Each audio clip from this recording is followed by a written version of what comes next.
Okay, folks, hello and welcome to today's video. Now, I've made a lot of videos about starting Amazon FBA from Ireland, but I wanted to make this video for those of you that are in the UK. You are people that are established in the UK and you want to actually go down this route. We have a lot of people from the UK and we have people from Scotland, we have people from England. We've no one from Wales, unfortunately. I spent last summer, about a month of it in Wales, Llandudno, Ross-on-Sea, Colwyn Bay. Yeah, all on the north coast there. I spent a month there, so maybe I was in Wales for that time. But generally, we've no Welsh members of the community. But maybe you'll be the first if you are from Wales. But nonetheless, I want to make this video to share with you how I would start an Amazon FBA business from the UK today as a complete beginner for success. We've had members that have started, a number of months ago who are already selling their first products or multiple products in some cases.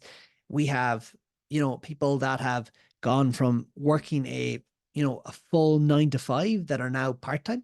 We've seen that happen, but that all takes time. But these are people from the UK. Now, if you came to me and asked me, Peter, I'd like to start selling on Amazon FBA, I would like to sell my own private label product. How should I go about that? And I'm based in Liverpool, or I'm based in Cardiff, or I'm based in Chester, or I'm based in Edinburgh, or Glasgow, or Inverness, or I don't know, the Isle of Skye, based in any of these places, right? What I would say to you is this. The very first thing I would do is I would set up a UK company, and then I would organize EORI number. It's always a bit of a mouthful. I would organize my Amazon Seller Central, and I would organize my Amazon Global Logistics account. In my mind, when you have those things done, and I'd organize a Revolut or Wise bank account. I'll put the links down below, right? I'll put the links down below. It's an affiliate link. You can use it for their Wise or Revolut accounts. It helps, but you don't have to. But that's what I would do, right? I'd set all those things up, right?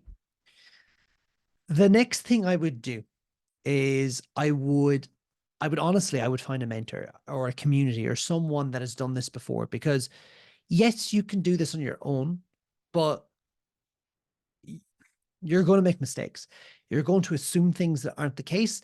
And ultimately, it's going to cost you more money than any mentor would have cost you, or any community to be a part of would have cost you, right? I'm not saying that because I offer that. Like, we don't charge a lot of money I'll be completely honest. At the time of recording, we're mad at our pricing. It may change in the future. So I forgive me if it has changed, but be completely honest. Find a community, find a group to be a part of.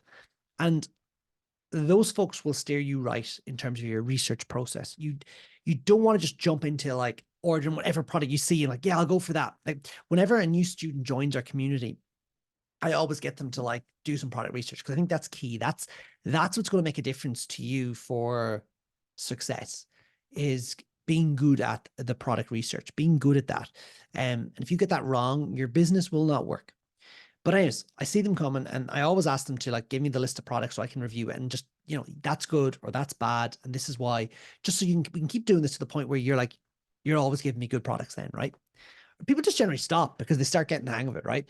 But anyway, the products I always receive at the very, very beginning are like, you can tell they're beginners, and that's not a bad thing.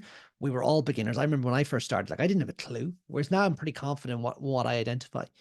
But the products are ones that if you do import, they won't sell. I'd be very, very surprised. Like, everything could sell, but these ones would be very competitive. And if they do sell, you probably won't make any money, right?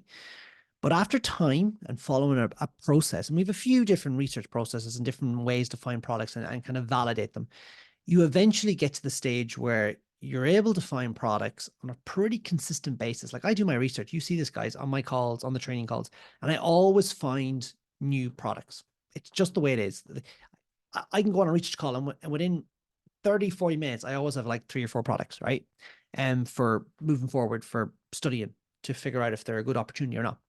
But ultimately, if you're doing the research yourself, like, you want to get to that stage, right? And you will get that if you have those research processes and you have that community to guide you and to mentor you in terms of what you're identifying, what you're finding.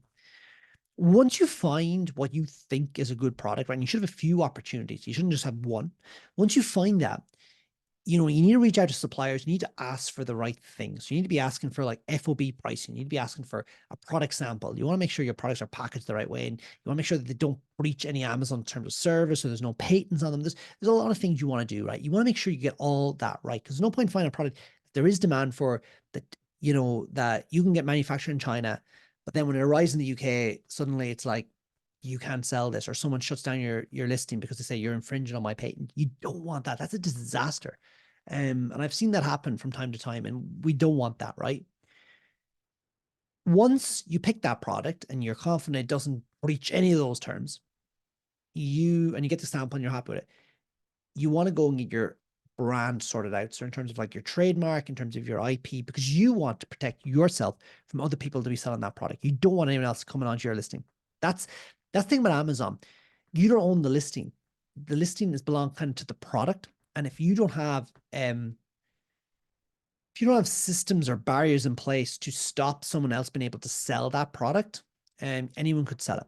So you want to make sure that you are the rights owner. So you can say, hey, you're not allowed to sell this. You're infringing on my IP. That's not a generic. That's not a genuine article. That product. That's a copy. Once you've all that done and you're happy with everything and you've organized your barcodes the right way and everything like that, because you can do the barcodes the wrong way, but once you do all that the right way and you get it manufactured in China and get it imported, you just want to start selling it the right way. So to do that, you need to have a really good listing, like really well optimized. You want a really good creative. You want to get some good positive reviews in there pretty early, and you want to run some good PPC, right? That is it, folks. We're getting it launched in one marketplace. You then want to see, can you multiply that across multiple marketplaces? And there's different ways of doing that. So sometimes you need to get the listing translated. Sometimes you need to change the product if there's some like, region specific characteristics to the product. If it's electrical, there could be like different sockets, different voltages, different regulations, and so forth. You want to make sure all that's done. And ultimately, folks, you follow that roadmap, in the UK, you can sell your product. Okay. And one really cool thing for people in the UK that are of a business established in the UK is that, you're able to avail of £85,000 VAT threshold. Now, that ultimately means you don't have to register for VAT, right, until your turnover exceeds that in a given period. And that gives you a little bit of extra margin, a little bit of little extra wiggle room to reinvest in more stock or to reinvest in your business.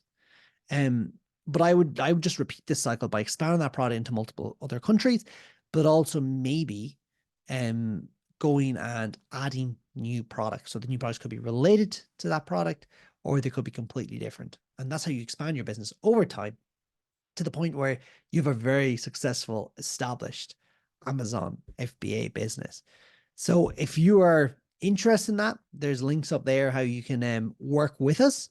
And if you have any questions on that, down below in the comments, happy to help. And nonetheless, subscribe, like, all that good stuff. And I hope you have a great weekend. And I will talk to you all very, very soon. Take care, folks.